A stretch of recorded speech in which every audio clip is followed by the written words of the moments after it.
Hello and welcome to the Buckcast episode 25. Today's not so special guest is Ned, once more. Mhm. And like we've been saying all this time, we finally broke through, is what I want to say. I think today we're going to start by discussing a little bit more of the events that have been happening since our last podcast, which by the way, thankfully we finally got the number down. Yeah. But anyway. I think we are going to more specifically focus on the fact that there's a bit of a more solved meta than there used to be before. Now, I say this with cadence because obviously it never is truly ever solved. I feel like the only ever times that meta really does become solved is whenever there's a tier 0/0.5 format. But even then, some strange things can occur. But anyway, nevertheless, strange things can certainly happen. Uh-huh. And certainly things have happened. My computer is on the bricks. We were just talking about runic cards. Yes. And their re-emergence.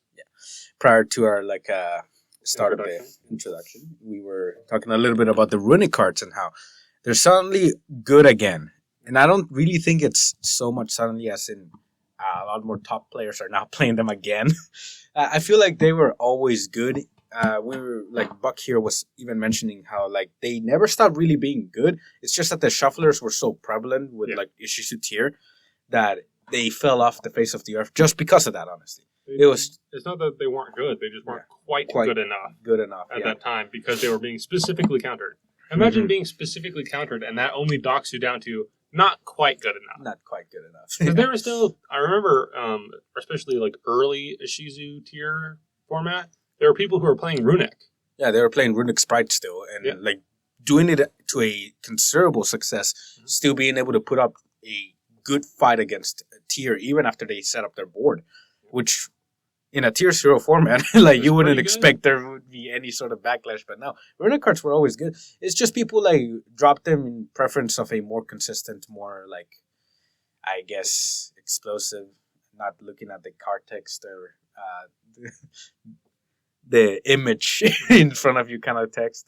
But anyway, everything else aside, I think Runic cards are finally getting their day in the sunlight again. Yeah.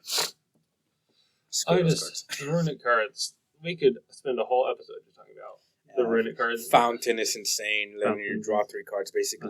Card of the Mice without downside. Yes. With upside, arguably. With upsides, arguably. Being able to shuffle back some of your engine into the deck, especially powerful cards that you use, like Tip or Destruction, Freezing Curses. Yep. All these cards generate you advantage in some way by either popping cards on your opponent or literally just giving you another card. You're up against Labyrinth. You need to MST them 3 times. Oh, that wasn't quite enough. Just shuffle them all back. Draw 3. And then, you get to keep going. It just never ends. And some people argued that, you need to be very smart when using the Runic cards because then you just can't go into battle and, finish off your opponent. Well, I mean, there's always, the option of decking your opponent out. It is a weird option that does exist. No. And honestly, every now and again with the Runic cards, the stupid thing is just every now and again you banish the one of. You banish the engine card. Yeah. And you're just wow, that was cool. I guess I just win now. Yeah. That usually doesn't happen against opponents like Castra. Castra actually benefits of getting their cards banished if they set up their board. So definitely not so great when you're going up against Castra specifically. Right now, there's some weird variants to it. Yeah. Where, let's talk about Branded because that's the one that's more straightforward. Yeah. If you just happen to banish both Albaz, they're boned. They're boned. They can't. Yeah.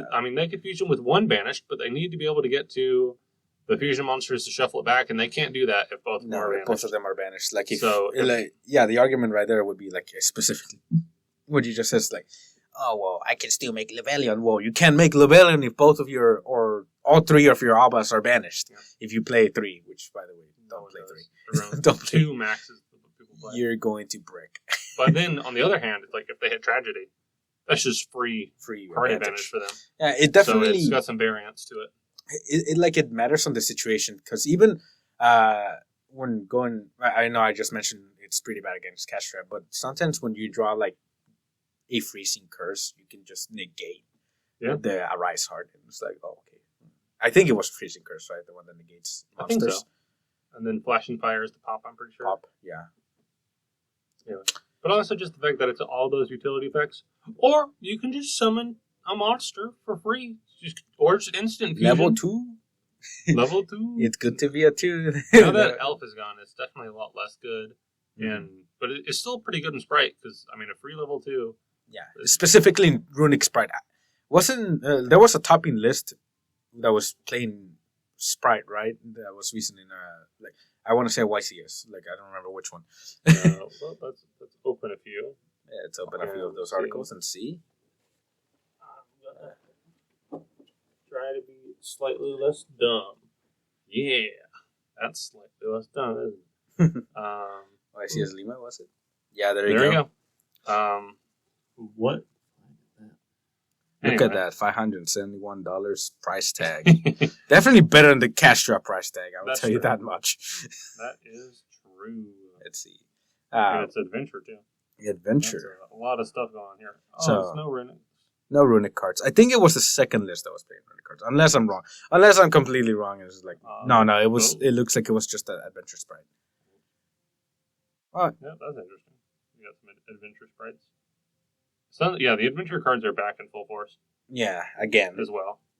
I mean, you can definitely see how they were never really bad. It's just weird to me that these lists are playing Nimble Beaver with adventure cards. It's what? Just don't draw it. Just don't. Just draw the Nutria cards, though. They have been very consistently playing. So here's a couple of little things. There's Plunder. They're playing Runic. Oh, yeah, Plunder Runic. I've seen quite a few people play this. Yeah, you had, I know we mentioned him a lot, but you had the MBT video talking about Plunder Runic and how they were able to get to the top 8. I think it might have even been top 4. Was it? No, top 8. Top 8. But still, incredible, just turnout. I mean, not turnout, but more result that you had with Plunder Runic. Such an interesting deck, too. I was playtesting it the other day, seeing how it functions. It's very interesting, honestly.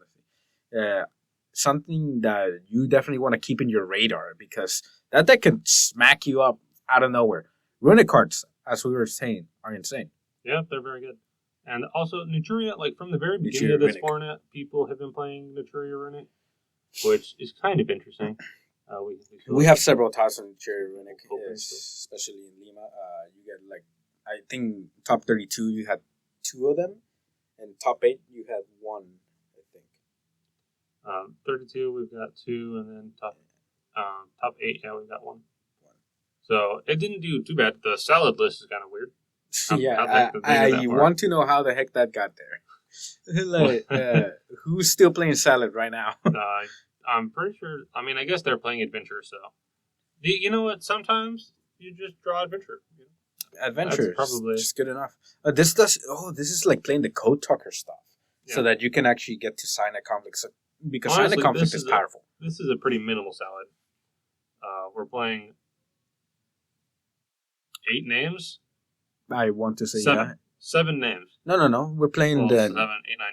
10. And then we'll come because Buffalo is basically a salad name. Okay, where are you? Where else are you gonna play? That's gonna be 13. So 13 salad names, and then we're playing the Code Talker stuff, and we're not even playing any of the salad trap cards, which feels kind of bizarre. Well, it does feel bizarre because you obviously want to roar and rage your opponent to death, right?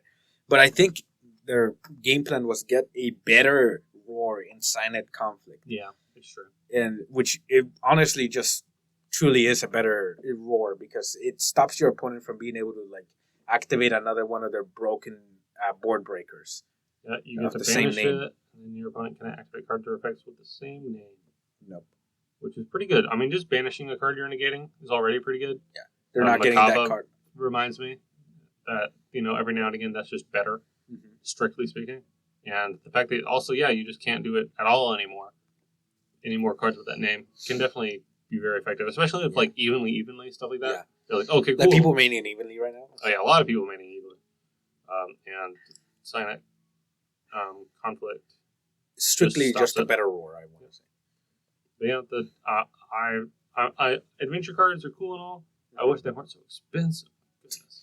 Even when they sucked booty, they were so. I've been trying to like pick up an adventure core, but like, God. Here's more cope. Lima. So to clarify, we're just looking through the Lima list right now. Yeah. And we got some cool stuff in here, like this Thunder Patrol list. We got the normal stuff, Kashtira. I'm not seeing any of the branded, interestingly. Yeah, we do not have branded. Didn't top. That's interesting. Looks like we do not have any branded tops. Tiers. So the interesting thing is that it was Sprite is the winner and runner-up.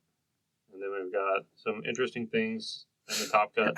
I still don't understand that salad top. I'm sorry. Even the outlet top is weird to me, but the salad top, I'm gonna go on a limb here and say that access code double attacking is pretty good. It's pretty good. Like, it can hit you out of nowhere, especially when you're just like, oh, I'm gonna survive. It's just salad. You're fine. My guess is the game plan is Heat Soul, hand traps. Like, they're playing plenty of hand traps. Yeah. You got the Nibiru's for like the Castra. You got Ash Block. You got Valor for pretty much anything else. Yeah, and I think Drone Lockbird. Chalk it up a bit to luck that they drew the right half of their deck every time. Because if we're looking here, we're seeing three very distinct parts of this deck: the Cybers engine, the hand traps, and the Adventure engine. And just drawing the right combination of those three things is definitely very good. Yeah. Can definitely just sometimes win you the game. Yeah. Again, like, adventure cards being played with like cards that get an effect on normal summon is like, why? Like, well, I mean, the only one here is like if you happen to draw a normal Gazelle. Foxy. I mean, you don't want to use that effect. No, you don't want really to use the graveyard. You want to use the graveyard. I guess. None of the other ones. So it's fine. It makes sense. It's over here. a lot better than losing to Nibiru. But then we have some Cope. That it's pretty similar to the other list we saw, actually. Yeah, this actually does look almost identical, actually. The only thing I want to say is, like, now you have a stall package. I think I didn't see that in the last list. And the people still trying to play tier. And it looks very similar to the list we looked at. We're staring at this going like, yes, very much like the last time. It's like, what is? This is tier we're talking about. We call it Cope. I think people know what that means. But to clarify, it is tier. Some people are still trying to make it work. It looks very similar to the one we looked at 2 weeks ago now, maybe? Yeah, it was like 2 weeks ago, I think. Maybe a week ago, actually. They're playing Destrudo. Interesting. Yeah, it was a week ago now, I think about it. But anyway, this deck, it's not good. Like, it's a miracle that it made it to top 32, and kudos to the guy that got it there. Honestly, like, you piloted it to insane playability if you really just got to top 32. I'm sure they were playing out of their mind. But some crazy plays. This, like, I want to stress it, like, it's just not good. I put it as the Salamangreat and Plunder Patrol players. Just, like, they managed to sneak in there. You got the right half of your deck, and maybe, like, obviously Salamangreat got the right half of their deck a lot more often. But, like, if you go back to the, like, what's called Tier Limits deck, it's just flooded with one-offs. Oh, yeah. And that's going to hurt the consistency so hard. Everything's limited. Everything that's important is limited, more specifically. Like, the 3 names. You're not going to be hitting the 3 names as often as you wish you were. Obviously, this guy was doing his hardest to be able to do that. Even outside of just the 3 names, just be able to, like, fusion with, like, 3 King of the Swamp and 1 Poly. Sadly. Sad if he drops the Poly into the graveyard. Yeah. It seems a bit high risk, to be honest. It's such a high risk deck right now that I just would not recommend playing it. Definitely not. Unless you're, like, really into that gambling, that old feeling that you had when the deck first released before the in Pote. Yeah. Doing this first release. Yeah. It was literally just gambles. Like, you needed to be like over 21 years of age to play this deck. It's more, yeah. It's more gambly than maybe it's ever been because the cards are at 1 now. Mm-hmm. It's like, man, yeah. You've been playing Pressure Planet for the extra consistency? No, he's not. No. He's like, no, we're in. He's like, that doesn't do anything if you mill it. Red Sod is not good. Oh, they're also playing the Synchro package with Destrudo. Yeah, to make Baron. Yep. And then it's pretty standard. Pay 4,000, lose to Dark. No more. They're making Lubellion with the Swamp. No. They're not. I No. don't know why. I don't know what the objective of that is exactly. I They're playing Guardian wouldn't really Chimera. know. That's all What is the fun. line here? Let me see. I mean, you might be just doing it to make this shit all. Shuffle I it don't know. back and get some extra value. It Oh, seems maybe weird. it's to like make Levelian shuffle back the names so that they're live again. I mean, they all do it themselves, so it's kind of weird. It feels whatever you're summoning with Lubellion, I feel like you could have summoned with the tier name. I'm not seeing any fusion monster in here that is. Well, you need a consistent way of shuffling back your tier names because you only have 3 of them again. Yeah, so I guess if it's like it misses the activation, like you mill it, but you don't have a way to activate it yet, then later on you can put it back with Lubellion to give yourself another shot at milling it, something like that. Or something like that, yeah. Seems kind of weird, but hey, when you're playing this, it's you got to do what you got to do when you're playing tier right now. Hey, Yeah. the upside is that people aren't really playing bestial cards anymore. Oh yeah, so you're not when you get lucky, you actually get lucky. Here we Look have at this. the Eldritch deck. The If I've ever actual monkey flip deck. seen- legitimately. How many is that? That's 39 traps. No, sorry, 29 traps. 29 traps. That's still a lot. It's like, That's- what the heck are you doing? If we're looking at this prosperity, let's be honest, that's 3 trap cards. That's 3 trap cards. And we're looking at the Eldland. And Outland, that's another trap card. So let's say about 33 trap cards. And Oh yeah. Yep. the standard Ash Blossom so that you can stop the branded players that don't exist. But, I'm noticing everyone's playing. It might just be that everyone is so hard on the brand because cash. There's not really a obvious. I mean, other than the board breakers, which is good against everybody. Yeah. There isn't really a convenient way to bully cash specifically, whereas brand is like just play Ash Blossom. Yeah. That might be as simple as it is. Why I got pushed out of this tournament. Or Lima is just weird and they don't have any, even though they have people willing to play cash, they don't have anybody willing to play branded. Oh, Jesse Got a Cotton. Flutter Lead. Oh yeah, there's Jesse Cotton on cash. On cash. Unsurprising. Playing cool cash. I thought he tried to play something weird this format. I might be misremembering. I don't remember exactly what he was playing in this format. Anyway, but Might have been cash on it. this Eldritch deck, Doobie Eldritch. We've got the Ash, the 3 Golden Lord. It's not even a mix of anything. It's just Eldritch. Truly Literally just just Eldritch. 3 With- Eldritch, 3 with standard floodgates of Prosperity, the Duster, the Eldland, 3 Sanguine, 3 Conch, 2 Hwak, 3 Evenly, 3 Judgment, 3 Torrential. no 3 beast. there Come can be only on, one. you gotta be based at least. Even with trap cards, you gotta be based. Play 1 beast. Oh, they're playing Dogwood inside too. Oh. I feel a little sick to my stomach anytime I see people playing. And you know For what they're time doing cards for time and- cards. yeah. Oh my god, dude, stop. Yeah, this guy is planning on taking his sweet time every single game, and then winning with Dogwood. Yep, I mean, what can I say? And he's playing the Phalanx to get rid of the Ibli, presumably. There's kind of Andalin Garibu so that they can't. Actually, no, the remove Valence the- doesn't work because it needs to be normal summoned, right? Normal summon No. monster.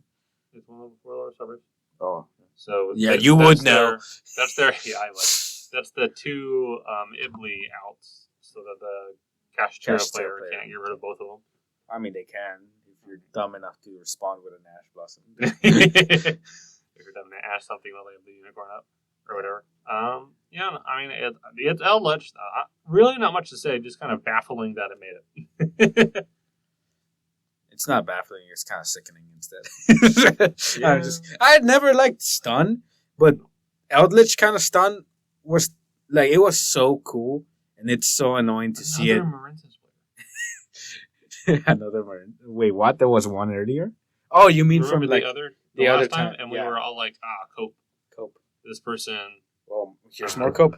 Well, we saw. I'm pretty sure there was one at the 3v3 that we were all like, ha ha ha, they got carried. Yeah. And then there was another regional where it topped, and we're like, oh, that's funny. Maybe it it isn't isn't Cope. Maybe it's just a decent rogue deck. I'm definitely not going to pretend it's tiered, No. but it might actually be a legitimate rogue deck. I feel like This it is consistent. one of those like road decks that since a lot of people don't really know what it does, it might just like Wave is a wiggle its crazy way card. into a win. Yeah. Wave is a very powerful card. Negate that face-up monster, and Oh, they're if you They're control geared link towards to the meta. all face-up monsters currently you control are unaffected by your bonus card effects. which every now and it's again... It's an imperm on top of that. Yeah, it's an imperm that also makes them... It's kind of like Adrian. This wave is a imperm that is also just gives your guys blanket unaffected by card effects protection. Which, every now and again, that might just win you a game. Yeah, like, you can definitely see these guys are geared towards destroying the meta. You have 3 Imperm, 3 Veiler, 3 Book of Eclipse. Yeah. Still on that 3 old Ghost trend. Mourner. 3 Ghost They're Mourner. kind of deep on hand traps here. Especially the ones that target and negate with monster effects. Like you said, I said Veiler, Imperm, and Ghost Mourner. All 3 of them. Wow. Ash Blossom. You also have Nibiru, the Primal Being. Yeah, deep. Like, they're super deep into trying to stop the meta. Obviously, Nibiru and Eclipse being against Castra. Ash Blossom just being good against Brandon. Or, like, they used to be Brandon crowd. Because I'm not seeing any of them right now. And then the... maybe they... Mourner, 3 Veiler, and 3 Imperm for literally everything else. Maybe what happened in Lima was that all the Brandon players got flushed out because I already drew Ash. Yeah, I mean, it's not unlikely. I feel like it took a hot minute for people to... It's very... Because we're all looking at the top cuts, right? Yeah. We're looking at the people who made it to the top. It's very possible that all of the people that you face in Swiss, all those guys have finally put together that they need to be mating 3 Ash. It might be that simple. Yeah. Like, even though enough people maining Ash like consistently at 3 just ends in you losing. Yeah, it might just be there's a critical mass of Ash Blossom in the lower tables now, and that's just enough to gatekeep Branded a little bit. I'm sure Branded will show back up again, but that's kind of right now my crackpot theory is that just so many people are playing 3 Ash Blossom that that's just going to mean that variance they're going to lose more games. It's going to make them harder for them to make it to the top. Well, yeah, I mean, they're also in Dogwood, so I feel like I'm seeing more and more Dogwood. Please, like, ban that card. Don't ban Dogwood. I'm done with time cards. I just want them I want them to change the rules. They're not going to change the rules. It's better to run tournaments this way, but we're not getting into that one. Just the quick one. It's like the ARG, I think, where before every round they roll dice to see how many minutes they add or subtract from a round. Mm-hmm. So on average, each round is 45 minutes, exactly like normal. But they don't have clocks, and you don't know exactly when it's going to start or end. So you can't really do stalling for the phase. Yeah, you kind of have to guess because it could be like 5 minutes earlier than you expect it to be, or 5 minutes later than you expect it to be. I think that was the max. And if that happens, it's like, well, you can't really plan around that. And it's the same length of tournament, except it's harder for people to intentionally schmaz wins. I think the only issue with that is like you would have some sort of physical judge there to like tell them, yo, time in the round. Let me roll my dice. Let me roll my dice. Anyway, so we also got to then roll 6, 6, 6, 6, 6. Yeah, and then the tournament happens to run long. Yeah, I'm just kidding. I'm just like saying the worst case scenarios, but anyway. Every now and again, the worst case scenario would happen, and then they would all be mad. But anyway, here we got a top 32 for Lima Trap Trick deck. It's Trap Trick. Trap Tricks. Okay, so I think I mentioned this a little bit last time, but people have, especially budget players, have really picked up this deck because it's good off the box. Cheap, bro. It's so cheap. It's dirt cheap. I mean, but above all else, it's good. Like I said, it's really good. At least for Rogue tier, I would say it's like the very top of Rogue tier. Probably even tier 2, I want to say. I'd call it tier 2. I would call it tier 2. Came with the evenly matches. Such a good staple. The only thing, literally the only card in here that's worth anything is Prosperity, and you don't need it. You can play with Extravagance. Yeah, you can just play Extravagance or something else. Whatever. You can play more Interrupts. There's options. I've seen some people playing Pot of Duality because you don't need to like set up a big board sometimes at the beginning. You just set 4, pass. I think this is kind of more of a combo build, to be honest. It is. This one's definitely more of a combo build. You have the 3 Parallel Exceed. You have the full lineup of Trap Tricks. Mermillo, Mantis. Trap Tricks. Holotia. Shade Brigandine. Holotia. Yeah. So I think they're on a pretty high monster count. Yeah. So I'm pretty sure they're not playing the Pot of Greed. Or more like I mean, not the Pot of Greed, the Orchestrated Return, I would say. Yeah, yes, I know exactly what you mean. Yes, They're playing one Shade Brigandine. They're actually playing one Shade Brigandine. Yeah, well, Shade Brigandine's still good. Let's be honest. It's good, but like, I want to say in this deck specifically, like, okay, he has 41 cards. He could just cut that card, honestly. He could just cut the Shade Brigandine because most of the time you're always going to see your Holotia, I want to say. Especially since you have Holotia and Marmilla, which basically makes 6 copies of the card. And you're digging further with Pot of Prosperity. Mm-hmm. I would even argue, like, maybe put the Evenlies on the side and, like, main this. When you're playing something like this low power, you gotta play some crazy blowouts. I guess you gotta play some crazy blowouts. But I feel like you could cut down on something here. Like, maybe the Mantis. Cut down to Mantis. Because Mantis isn't as good as, like, let's say Marmilla or Boudica. I'd say that makes sense. Yeah, just go to Mantis or something. But anyway, it clearly worked out for them, and I think that there's still some innovation left to be done with this strategy. Wait, I don't think can I see that extra deck? Oh, yeah. Is that Exciton Knight? Yeah. Why would they play Exciton? Exciton's just good. Exciton's really good, but, like... Bro, making two... Did anybody have the brain to play this card anymore? Rank 4s, Exciton, and then put a Zeus on top of that? Zeus on top of that? Yo, we just double wipe. I mean, honestly... in some of the rogue decks I play, as it is known, I am a Magic Spectrum drawer. I have Excitoned into Evenly before, and it feels good. Especially if they have like just a negation. Then if it's not a destruction, if it's just a negation, Exciton baits it. Makes quick work of it. Yeah, and then you make your Zeus, and then, oh, well, sucks for you.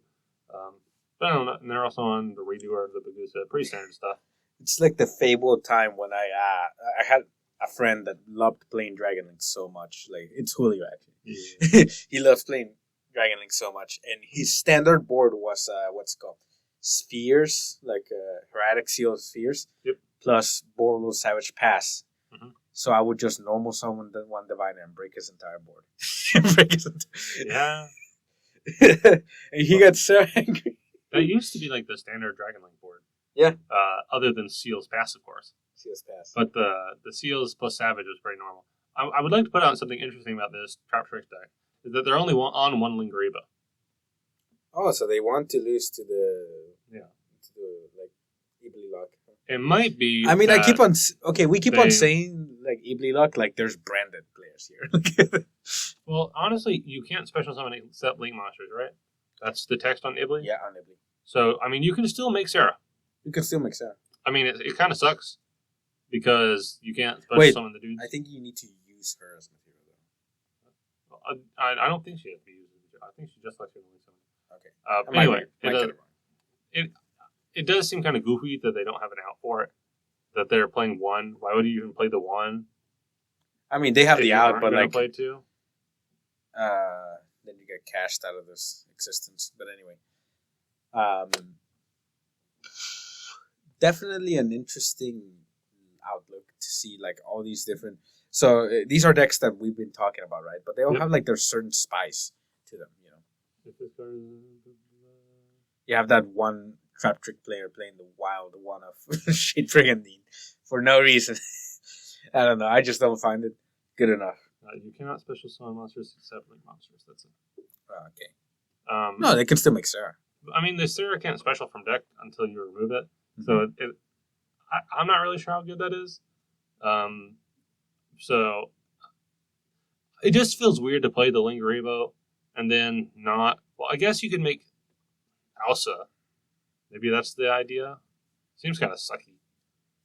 I don't know. Maybe they just didn't encounter it very much. I wonder. Let's quickly pull up. I mean, we're not seeing it very much in Lima. Like maybe let's pop open some of these Castura lists to see what their game plan is. Because it might be that it's kind of falling out. Would you look at that? Nibiru in the main. Mm-hmm. So, my God. Highest placing Castura player who got top 4. I'm really going to have to start my plays with just, like, making an Omni Gate as soon as possible because everybody's main deck in Nibiru with Imperm. That's probably the main reason why the Adventure Engine's back. I can't believe, like... Literally everyone's on Nibiru. We're literally back a year... we're back to a year before where the best decks were, like, so branded. But, like, this time it's Castra branded. Yeah. And you have people going, like, Imperm Nibiru breaks the board. It's like... I know that some people have been talking about how some cash players are just making a Rise Heart pass. Oh yeah, definitely. It's become kind of like standard play now. A lot of people are afraid of losing to the Nibiru. I know that's like the standard play games 2 and 3. Mm-hmm. I don't know if it is still the standard play game 1. So this is an odd list because instead of playing Book of Eclipse, they're playing Book of Moon. Yeah, that is weird. Why on earth are they playing? Maybe because like if they start their combo and maybe they're in the mirror match, it's better to do a Book of Moon so that you don't Book of Moon your own cards as well. So I can see that. Yeah, it's kind of interesting though. Because I have actually run into that issue whenever I'm like playing Castro Mirrors and like DV or actually it's just DV. Playing Castro Mirrors and DV and like sometimes my opponent will wait until I summon a monster. Like I'm one of my Castro monsters. And then they like Book a Moon or do something with it.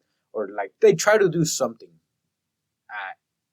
in order to remove it and like get their Arise Heart trigger or something like that. Yeah. So sometimes it's just better for you to have a single Book of Moon that just stops everything. I don't know. Maybe. And also since like Castro isn't really making the big board by standard anymore, just like have the one-off and not give your opponent the chance of drawing any cards at all. I'm looking at all of these cash lists and they all look the same. None of them are on the Ibli. So it might be that we need to stop worrying about it. Well, I mean, you say that right now. And our small viewership will stop using it. And then our small viewership will... And then we will have back, to baby. It's back, baby. They'll get hit by the Ibli. I feel like they're cutting down. I don't know where. Am I going crazy? Are they cutting down on cash names? Is this the standard or is it a little lower? In fact, I think they're going up in cash names because I see like Rise Heart at 3 instead of 2, and some people are playing Ogre because Ogre's good. When you're doing the full combo, Ogre is such a good card. It gets you Big Bang. Sometimes Big Bang you can just use it for the combo itself, or sometimes if you have enough just extenders on as a bulk, like you drew enough Castro names as is on your hand, you can keep the Big Bang as in sort of pseudo evenly matched. Mm-hmm. Yeah. So you can like in worst case scenario your opponent beers you birth special something back, set Big Bang pass, and that's enough to basically keep your opponent from killing you at times. I'd like to quickly point out that the creator of this deck list is Jesse Hates Cash Cotton. That's funny. Whoever uploaded this had a sense of humor. But this is the Jesse Cotton list. He is playing the Fenrir Unicorn, only one Rise Hat, and then they're playing the Scareclaw and an Ogre. The Rise Hat and a Rise Hat. Mm-hmm. So I'd actually been tinkering with a Castra / ABC deck profile, and in my theory crafting, I found that the best way to play like that combination of engines is to play the 3 raid Sot, play only one of each Unicorn, Fenrir, and Rise Heart, and one Theosis, because you don't really want them as an engine that you're going to be using for making the Arise Hat. You want them more as a extension engine so that you can make more rank 7s and get more easily into the Dragon Ravine. Because that deck, the deck I'm talking about is like the new ABC Adventure / Therion deck that's been popping its head in like MBT streams. Well, it's anyone who looks at the Ancient Fairy Dragon coming off, that's the first thing that comes to mind. Yeah. So Ancient Fairy Dragon has definitely enabled this format to evolve. I feel like it's going to. People are already starting to cook up new stuff. I've seen plenty of interesting ideas in locals so far. But I think they're definitely cooking. I think we're onto like a new era. Like we're definitely gonna see not the same decks topping anymore. I feel like we're probably gonna stop seeing Salamangreat and tier like topping as much. Maybe actually. Now that I think about it, maybe Tier will take advantage of this and possibly switch towards field spell control. Yeah, because then you can actually search the field spell and Field actually be able spell, to search the monsters. So, Mhm. hey, tier, maybe that's one venue that you can actually stop coping. Yeah.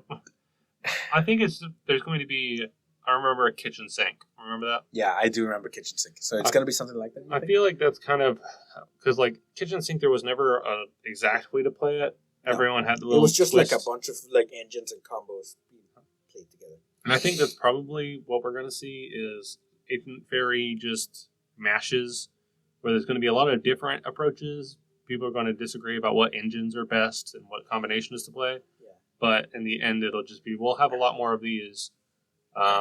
Me, I just have Castro cards, so that's why I'm playing that one. Yeah. I just have the cards. And I think it's very good.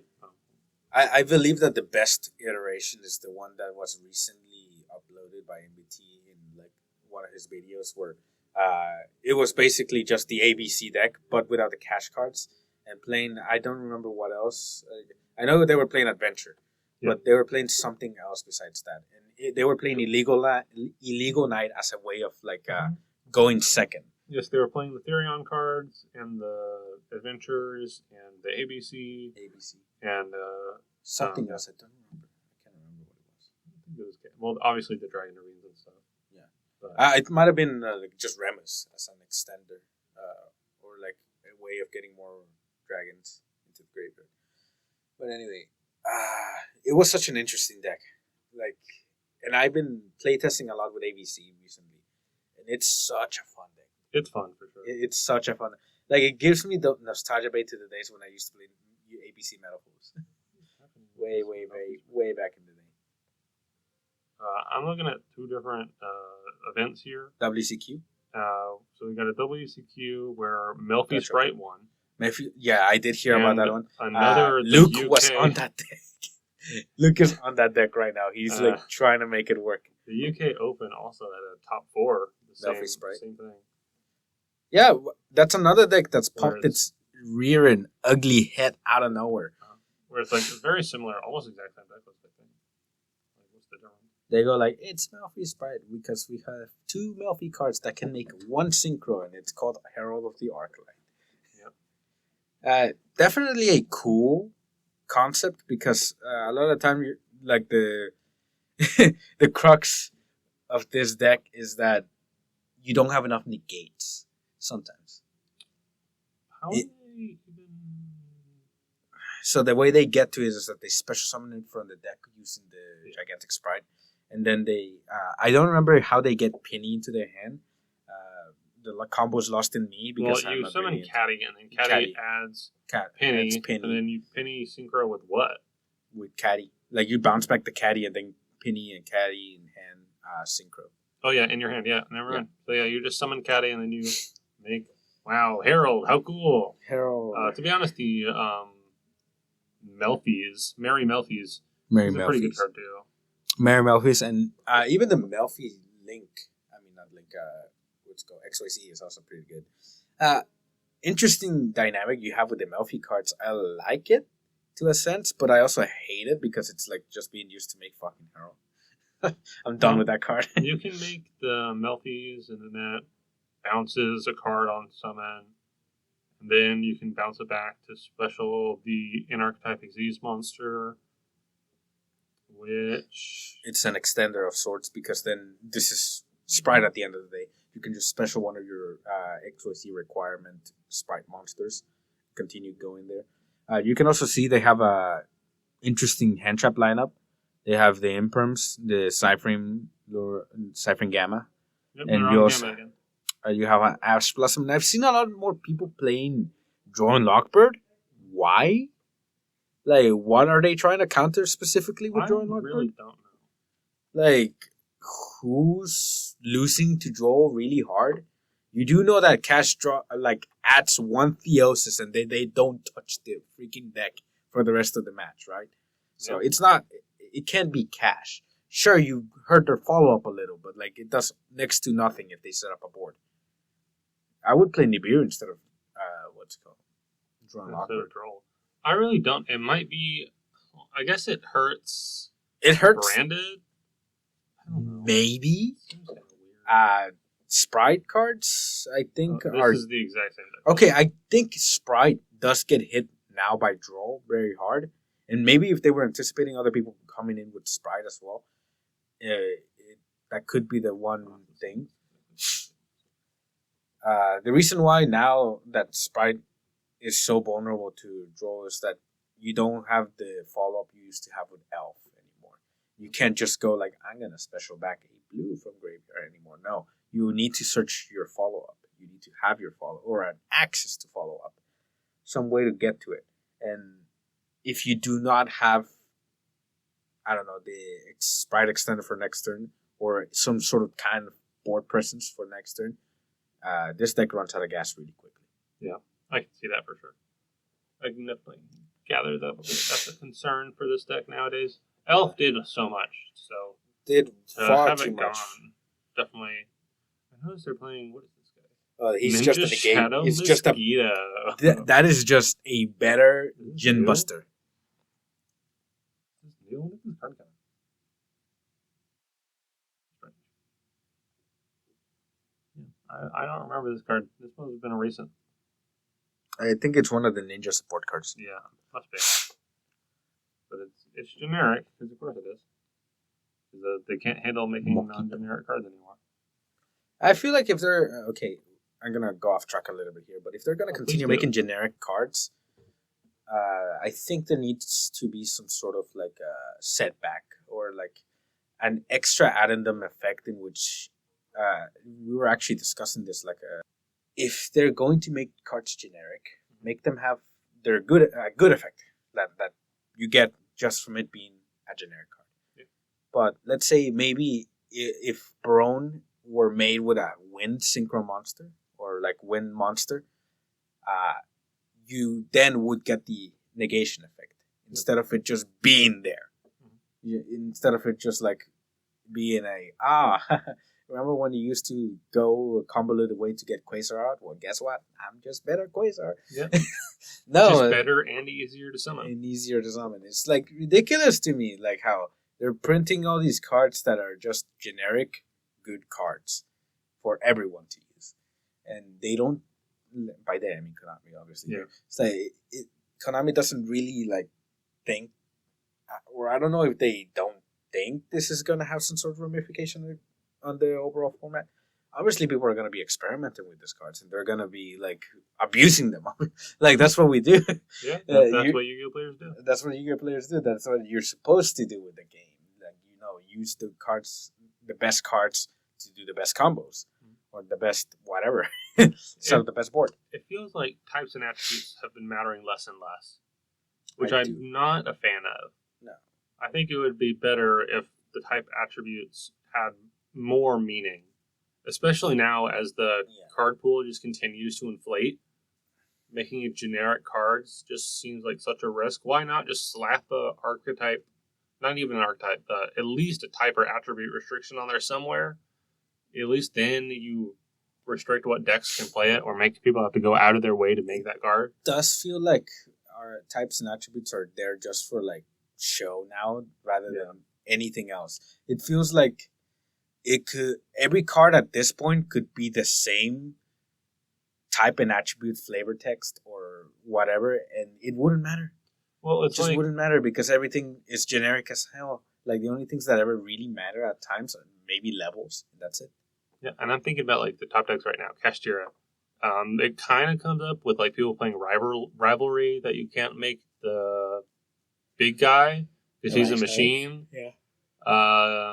And then like branded, the one guy requires a tri-type to make, but you're sending it from the deck anyway, so who cares? Could be literally anything, and they have an in-archetype one that's a tri-type, so it doesn't really feel like it matters. Yeah. And then you've got Lindworm, I think that's what you were talking about, the fusion, right? The one that's the one that requires the tri-type. It's the I don't remember the name, but it's the one that Kit's writing. Yeah, One it's of Lindworm. Kit's creations. And like other than that, I mean, at this point, Dragon Link, I mean, dragons are. I feel like that I have seen them play non-dragon cards that just summon themselves because it doesn't really matter. Just an extender. Yeah, I don't. It's just. Yeah, we just have moved so far away. I And of course, saw- Sprite has no qualm about playing cards of any type or attribute. As long as they're a 2 Yeah. of some sort. Yes, the archetype 2. So, yeah, it feels like we're kind of straying away. There have been a couple things where we kind of rebounded to that very strict, like the Wonder. Well, there was a lot of wind and water. Well, they're all winged beasts at least. winged beasts, yeah. And it strongly locks you. But they also have a whole thing where they lock you into only basically flunders. Yeah. I mean, you could play the Barrier Statue and some other wacky normal summons like Mushroom Man. But if you want. Mushroom Man, take me back. Remember when everybody was like, I'm going to buy on Mushroom Man because it's going to be a crazy meta though. Yeah. Some people have been trying to play it in Blunder for the cash in the side deck. Because you can normal summon it. You can do your full combo, summon Impen, and then normal summon the Mushroom Man if you drew it. Which is funny. It's not very good, but it's funny to give it to them, and then they're like, oh no, I can't summon a thing. It'd obviously make more sense if they're just a winged beast that lets you normal summon it and then give it to your opponent. Yeah. I don't think that exists, though, unfortunately. That's not, sadly. Stuff to your opponent's funny. That's one of the things about the Plunder that made it better, is that you give them a token. Which means you kind of poop on cash a little bit. Yeah, the what was the name of the Earth ship? The Earth ship. Who cares? The car. Rem. I think it's Bram. I don't know. I'll pull it up. But the car, as I like to call it. you mean the bulldozer? The wagon. The wagon. The Earth ship. The Earth ship is real. Now, can the wind ship be real too? The One Piece. The One Piece is real. Yeah, show me the wind ship. Jord, sorry. Jord. Yes, we were just completely wrong. Yeah, Bram is the fire one then? Yeah, Bran. Bran is Is fire. the fire one. Why did they take so long to release the Earth and possibly the wind ship? Still no wind yet. So they're taking their sweet time. Because the idea of an Earth ship is so dumb, maybe? Earthship made no sense. Windship at least makes a little. It does. It makes sense. They're literally sailboats, so that one makes a whole lot of sense. Light and dark don't mean anything in Yu-Gi-Oh! Really, anything could be a light or a dark monster. I feel like anything could be a light or a dark. Whereas, and the fire is just like they put a gun on it. Whoa! Oh man! It's a fire card now. It's got a gun. In the Earth shit, they're like, well, it's got to be a car. It's got to have wheels. Yeah. It's got to be all terrain. It's got to be all terrain. This is a duck. This Jord is a duck. Yeah, but no, being able to give your opponent a token, and it is really good, and obviously specifically in Plunder, because then you get to pick whatever attribute it is, and then you get to like special summon any. Top cough, you make it a light, and then you summon Liss, so you have a negate. Pretty simple. Hey, some people might want to, make it dark so they can summon Moark. Get a banish. So yeah. Yep. And runic cards are good. Wow. Anyway, pivoting back to the ancient fairy stuff. Some of those cards are too expensive. Which ones? All of the cash cards and the Regulux is too expensive, and the Adventure is too expensive. Fools! I have my Regulus. So I have been looking at playing a much objectively worse version, where you have the FA? Alistair. Alistair. Just so we can make a negate. So the idea is you just draw Alistair, but then Alistair plus any of the other cards gets you into full... Wait, doesn't Alistair only trigger on normal or flip? Yeah. So it sucks. You have to draw Alistair? You have to draw Alistair. You're playing 7 copies. You play 8, actually. You play Alistair with ABC?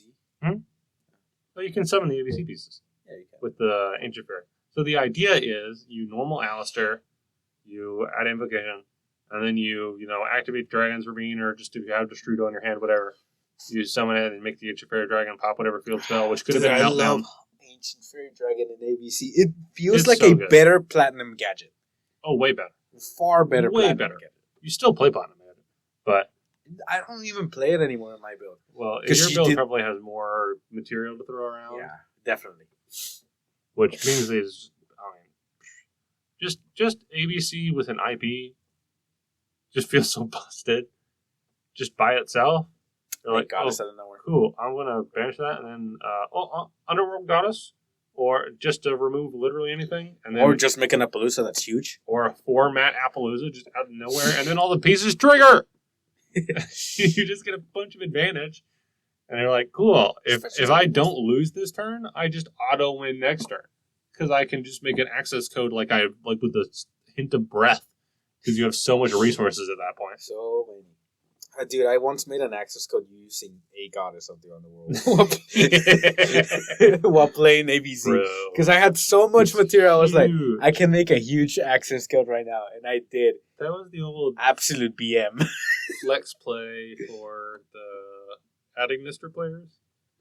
Making an access code with the Attic Mister. Yeah, making it with the boss monster. Yeah. Because, it's pretty funny. When he gets up to, what is that, 83? Yeah. 83, when he's at 8,300. And you're like, oh, cool. This is a game shot. And it was an absolute game shot because then you could just banish all the different tabs. Yeah, and you played every attribute. So. Now, of course, it was always just better because it's already 3K just to have make a Link 3 or something. It was always a flex. You didn't do it because you had to do it. You did it because it was funny. I kind of wonder if Plunder could be good with Ancient Fairy stuff because their field spell is also very good, but I'm not sure. I think somebody did try experimenting with that, but the thing that gives the Ancient Fairy stuff so many legs is the ability of also playing it with. Actually, no, yeah. Why the hell are they not doing it? Well, you do have to discard a card, okay. You have to work off what your opponent's working with. Obviously, it's kind of one of the problems. I think the problem right there is that runic cards are just better for this deck specifically. Yeah. You want to draw more cards and see more of your plunder cards because if you don't have a plunder card to discard specifically, you're not doing anything at all. Yeah, it's the critical mass problem. It's the critical mass problem. You need a critical mass of plunder cards for any of the plunder cards to do anything. And what's called Ancient Fairy doesn't really facilitate that. Nope. I think you get maybe something out of Shipyard, but that's it. You could do something goofy with the Runics, maybe. Where you're just getting free bodies that then, of course, search the fountain. Search fountain. But you're already searching fountain with all the Runic cards. I could also see at some point. Because a deck like this, they're already on... Fashion Fire.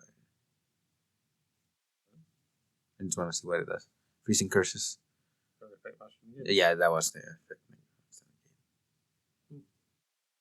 And they're already playing 2 field spells, right? And I wonder if decks like this might just happen to throw in an Ancient Fairy Dragon that they can occasionally summon, just because it might be that good to pivot between the field spells. And also, it helps you win in time. That's true. It helps you win in time. Yeah. That's probably sometimes that's what I've been planning. Going first on game 3, I would just make a negate or 2 with Regulus and Griffin Rider, and then instead of going to the combo, I would just summon Ancient Fairy Dragon and pop for game. And what are they gonna have 10 hand traps to stop me? Maybe they could have the 1 hand trap, but I already have 2 negates to stop whatever they have. Yeah, then you're tough luck, buddy. Anyway, just looking at this deck again. Obviously, you want to have Fountain, but let's say you got to the Fountain and you need turn 2. You need a way to get to your plunder cards better. It might be because they aren't playing it, but there's the level 3 Runic, right? Yeah, there it is. Also, they're playing inside. If you're wondering how the heck do you get to Ancient Fairy Dragon without activating Destrudo, I play a little card called Torque to Gear. Now, it sounds like I'm screwing with you, right? I'm not. It works. Torque to Gear. So what you do is that you either attach it to one of your pieces. Oh, yeah, like that. Yeah. And turn it into a tuner, or you just special summon it. And synchro with... I think I was playing a... What was it? I forgot. Level 6? I forgot which level 6 I was playing that iteration. Torque to Gear is an interesting card. Yeah, but Torque to Gear was very interesting. I used it in some weird scenario. I forgot exactly already. I mentioned it right now. I was like, wait, how did I do that? How did I do that? How did I do that? Destrudo in time is definitely going to be a thing that people have to think about. Because that's You going to can't go through with your full line of combo if you Destrudo. So that's probably going to be a knock against the strategy in general, is just the paying half your life points. Then again, when you're playing a combo wombo deck like that, you can probably go pretty fast. So I'm not really sure how much going into time is going to be a concern for you, per se, right? Yeah. Kind of curious about that. Who knows? Oh, I think what I did is that I synchroned into... No, that wasn't... That was a different... I'm trying to, I did this during the break, so I'm blanking out on what I was doing while testing, because I'm really devoted into this deck. I'm like, it's such a cool deck. I love ABC. It's a light machine deck. I'm into all I light machine decks. Yeah. I don't have Drytron anymore, so I gotta find something else to do. And ABC is arguably much cooler. It's much more cooler. The only reason why... Bro, it's the alphabet. Who doesn't like the alphabet? Who does not like the alphabet? A2C Dragon, be praised. You want a quick history of the letter A? Not the Yu-Gi-Oh card, just the actual letter. Yeah. So, starts out with the hieroglyphs. Stop. Just like Yu-Gi-Oh, it starts with the Egyptian pharaohs. And much like Yu-Gi-Oh, some other random people over there were like, what if the picture was something else? In Yu-Gi-Oh, obviously that's, what if the picture was a magic monster that I could summon and playing cards? In real life, some laborers were like, whoa, bro, these hieroglyphs are cool and all, but I don't remember the specific hieroglyph to say this thing I want to say. Yeah. So I'm just going to use the first sound from each word of these different hieroglyphs and put them together like letters. And bam, they just invented letters. And one of them was Alphas, which looks like a cow, because it's the ox. That's what their word for ox was Alphas. And then eventually they kind of simplified it to be boop, boop, and then a line down the middle, like an upside down A.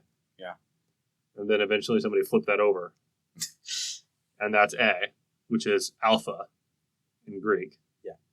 And then eventually the letter A. And B is a similar story. It's like a house. It was beta. It was beta. And then it became beta. And also that's why it's called alphabet. It's alpha beta. Yep. So they both started out as hieroglyphs. Yes. Everything goes back to the Egyptians. Yu-Gi-Oh! And the alphabet. Both of them. Well, there you go, guys. All the Egyptians. Everything has to do with the Egyptians. It all goes back. It all goes back to the Egyptians. Mm-hmm. Nice little trivia right there. It's funny to imagine, like, the carving out of rock, and it's Sprite Blue. It's I don't. Please stop. No, that does not make... That's the most cursed imagery ever. What if it was a Melfi? I can't stop. A Melfi carved in stone. Just imagine any combo deck with those massive stone tablets. It's like, okay, I'm going to activate the Nimble Beaver. Huge stone tablet pops out. Little tiny beaver. My beaver lets me summon a second beaver. Second huge stone tablet slowly rises. Another beaver appears. But it's like the fence, so it's sideways.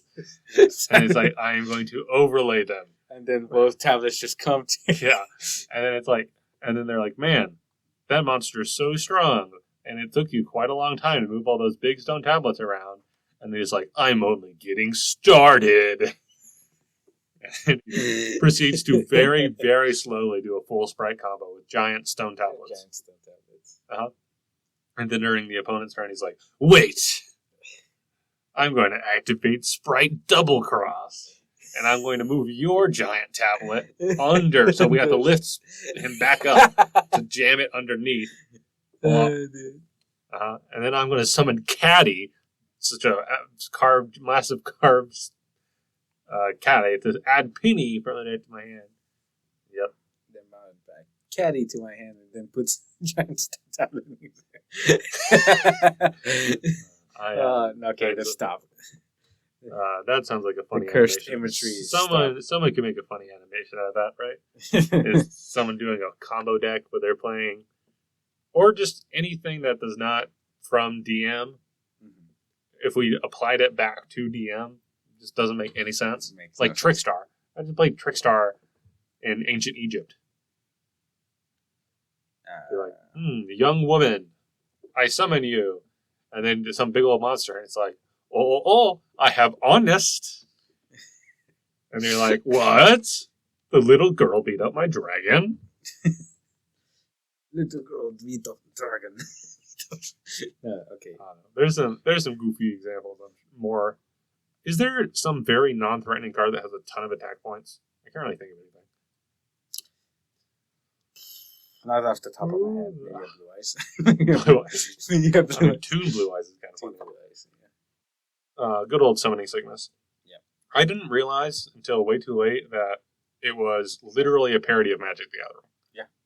That's why they have Summoning Sickness. That's why they're drawing like Western cartoons. Is that it's literally a parody of Western card games, i.e. Magic the Gathering. Magic the Gathering. I mean, that's what originally Yu-Gi-Oh! Was supposed to just be. Just a parody of Magic the Gathering. It was a literal parody of Magic the Gathering. I don't know. They had some weird stuff in there. Like, in the very beginning, when it was having lanes, like, that's definitely not very Magic the Gathering. But then they completely disregarded that. Yeah. I don't know. At this point, it has a very distinct, separate identity. It definitely, there's, I think I saw the TCG Player YouTube channel. Mm-hmm. I think they did a video, if I'm remembering correctly, where a Magic player went through a bunch of Yu-Gi-Oh cards and just found ones he recognized because he was like, this is a Magic card. And some of them are straight up ripoffs, I'm not even going to lie. Some of them, like, the art and name is similar and the effect is exactly the same, except translated into Yu-Gi-Oh terms. Wow. I'm like, wow, some of these are literally identical. Others are kind of like, oh, they both do a kind of weird thing that is kind of weird for both of the card games. Let me guess, the entire like Toon archetype was like no, that wasn't on there. It is kind of funny though. There's some random guys that I don't know, some older cards especially that are just like, this is clearly just the Magic card, and they put it in. They just ported it bar for bar into Yu-Gi-Oh. Yep. They have some similar scenario with Blue Eyes, where like Blue Eyes was, it was the reverse. Like Blue Eyes got added into Magic, imported something over to Magic. I wouldn't be surprised. We'll be generous and call them references. Yeah, there we go. References. I don't know. There's some funny stuff for sure. Also, I just want to quickly make fun of Magic players. I have heard many people complain about online. People complaining about how confusing the stack is, which is their version of a chain link. Yeah. And the example that gets used the most that I have seen is there's this thing, I think it's like Midnight Robber or something like that. And it has an effect. When it's summoned, it banishes a card. Yeah. Right? And then when it leaves the field, it comes back. So the idea is that it kidnaps the card. And then when you defeat it, you get the kidnapped card back. Right? Cool little gimmick, right? But then they're like, what if it's summoned, activates to banish the card? But then you remove the kidnapper before the card gets banished? What happens? Well, so Yu-Gi-Oh players, it seems pretty intuitive. It gets banished and then it doesn't come back because it didn't see it leaving the field. And then the Magic players are all like, that's so confusing because it's exactly the same. It's because the card wasn't banished when it left the field, so it can't bring it back yet. Yeah. And then it's just permanently banished. Yeah. And the Magic players are out here like, whoa! My brain! It's exploding! I can't understand 2 events in sequence. Shots fired at Magic players. Absolute shots fired at Magic players. How did we start talking about competitive Yu-Gi-Oh! And ended up talking about Magic the Gathering? It's all card games. Yeah. I'm sure that they have a lot more to it. That for us, that chain links and stuff like that is such a core part of the game at this point. Yeah. Having all these little weird interactions. Like, we're out here, like, asking, does this card affect the player or does it affect the cards? And that's the confusing thing. And they're over there, they don't quite understand check links. But I think it's just because it's a much less common thing in that game. It really is a Whereas common thing. I think over here it's constant. I don't know much about Magic, but I think it worked in a system in which like there virtually usually isn't any chain links. Yeah. And it's mostly just like you resolve your effects fully, and then your opponent starts resolving their effects. Yeah, and also they just have a card that just is Judgment from the... I'm pretty sure you can activate it from the hand, right? Because they don't set cards. I think that's the way it works. So they just I'm have not a... sure. It's called Counterspell. There's literally just Solemn Judgment. No life one cost. Obviously, it just costs a certain amount of mana. And it's you can use it from your hand. You can use it whenever you want. I mean, mana is very important in the deck from what that game, yes, of course. Because that is their resource. That is their important for them. If you don't not have mana, then you cannot do anything, I think. Yeah. But I mean, it's just kind of funny to think of, this is just Solemn Judgment. And it's like anyone can use it for anything. It negates literally anything. Because for them, they don't have this distinction between, monstrous spells and traps. Yeah, I think there were, all spells. I read one card and I was like, is this PSET? Is this a PSET? Be like, what? That's the opposite. The technicalities. That's the opposite. That's some Yu-Gi-Oh player reading this and be like, this is a foreign language. I can understand this. Some of the people we play with brought some Edison decks. Yes. Which I had fun playing. I enjoyed giving Edison a try. I won. Yep, I'm so good. I think Glad Beast's just too strong. But specifically, the deck had a bunch of non-English cards in it. In Spanish, confusing. Yeah, I do remember that. Yeah, wasn't it one of them like Portuguese? No, they were in Spanish. I think they were talking something about like one of the cards was not in Spanish. That they all assumed it was Spanish, and then the Spanish speaker one of them might have been Portuguese. A Spanish speaker looked at it and was like, that is not Spanish. That is Portuguese. Which is funny. Anyway, foreign cards. I don't get foreign cards. I don't understand why you would do that. Well, what would you, like, what don't you understand? Like, because they're cheaper? Yes, they're cheaper. And also, like, this is more like an underground incentive, but some people do use them to cheat. like there's like that myth that because like the grading on the card is different, and like because they print them differently, then where the card is in the deck at all times. Like there, like some people say that or have said that in the past. I don't really know if that's true or not. But it is just wouldn't know, wouldn't care. Like you have to provide a reference. But if you say, it's in this other language, they're like, okay, just summarize it to me. Maybe it's less likely for people to actually read your card. Also, there's that mistakes. There's also that instance in which, like, there was this one guy that got disqualified recently from, might have been a regional or vice versa. But they came with like a full Italian deck or something like that. Full Italian. Like it was fully Italian, everything, every single card. It was like a plunder deck, fully Italian. Okay.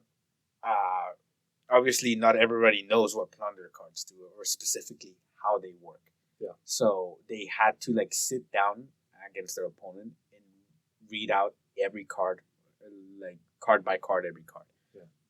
And so that would just waste time. That's a recipe to go to time every single time. Yeah, that's a recipe to go to time, like every single time. Bro, that guy's playing Ghost. That guy would have gotten away with it if he had not boasted about stalling for time. So all these guys that stall for time boast about it and expect not to get caught. They're like stupid. That's pretty stupid. Anyway, thank you for chatting with me. Okay, much appreciated. Before we do leave, I do want to mention the Yu-Gi-Oh lingo for today. Let me just remember real quick because I was talking to talk about Shadal Fusion. Shadal Fusion. Yes, it was. So we've been talking about branded fusion, right? And like branded and how it has this really powerful card. Like I just said, branded fusion in its deck where it can just use materials from the deck. Now, the predecessor to this card, and I mean the really old predecessor to this card was a card called Shadal Fusion. Now, Shadal Fusion came out with like a bunch of other broken and great cards. Like it was their revolutionary set that basically defined modern Yu-Gi-Oh. Yep. I mean, I've heard a lot of people say like many differences are that. Poet being one of the sets of like ones. more recent ones set But of like same no caliber. matter what, you have to recognize Twisted Lines is a pivotal moment in Yu-Gi-Oh history. It basically defined the way the game is played now to a high degree. Yeah. Making inevitability a part of the game. Like every deck has inevitability now. Like you're going to win one way or another. Yep. And all of those decks still occasionally see play at some capacity. Yeah, Shaddoll Fusion is still a very powerful card. Yeah, people still play Shaddoll Fusion. Some of the lists we looked at in the side deck had Shaddoll Fusion in it. Shaddoll Fusion. And the reason why is because Shaddoll Fusion is just such a powerful card. Like we're saying, being able to like disregard old fusion rules and just being able to use the spell to fusion from the deck, using cards from your deck. How busted is that? Like, yeah, you need to use a specific one Shaddoll monster. Yeah, and then the attribute of whatever you're summoning. Which, wow, it means you can send anything. Anything. Why? Because there's like a bajillion different Shaddoll monsters of every attribute. Yeah. Even wind. Like, granted, Wendigo is... You would never summon it. But I mean, if there's a wind monster you really want to Foolish Burial, you can summon Wendigo. I mean, you can read... Hey, at the end of the day, it's still like a level 5 monster, right? Wendigo? So, I think so. 5 or 6, something like that. 5 or 6. I think it was 5. I'm not sure. But anyway. Doesn't matter. Still, just overall, very powerful card. So if you hear your fusion spell ever being called Shaddoll Fusion, or it's like a Shaddoll Fusion, just keep that in mind. It means that you can use your materials from the deck. Yep. Busted cards. But to clarify, Shaddoll Fusion only lets you do that when your opponent controls a card from the extra deck. Yeah. Well, but Branded Fusion has broken that barrier by since then, the idea of Shaddoll Fusion has been power crept to cards that just by default let you fusion from the deck. Mm-hmm. But that's still what people call it. People still call it a Shaddoll Fusion if you get to use materials from the deck. Wasn't it power crept immediately later on by Brilliant Fusion? Yeah. It was not a very long gap before they power crept it, but Brilliant Fusion has some other weaknesses. Shoutouts to the associated with it. Yeah. Shoutouts to the Garden. It'd be really funny to see how many because obviously the problem with Brilliant Fusion is that you can send any light monster and get a free body and get a free normal summon, which is pretty good. And everyone plays Garnet because it's the best vanilla. How many vanillas do you have to ban before it suddenly matters? Like, if you ban Garnet, then they're just on the 2100 defense guy, and you ban that one, and then you just keep going down the list until eventually it's like the tribute summon dude. That is a vanilla that you'd have to play. Like, thankfully, we didn't go down that conga line. It would be really funny, though, if the ban list had, like, 6 vanilla monsters on it.